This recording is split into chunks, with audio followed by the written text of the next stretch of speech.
Hello বন্ধুরা, আমি হচ্ছি অঙ্কিতা। আমি আবার চলে এসেছি তোমাদের কাছে নতুন ভিডিও নিয়ে।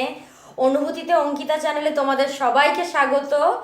আজ আমি এনেছি তোমাদের জন্য আরেকটা নতুন মেহেন্দি ডিজাইন, যেটা খুব কম সময়ের মধ্যে তোমরা করে নিতে পারবে। যে কোনো অনুষ্ঠান বাড়ির জন্য খুব কম সময়ের ব্যাপার এটা একটা।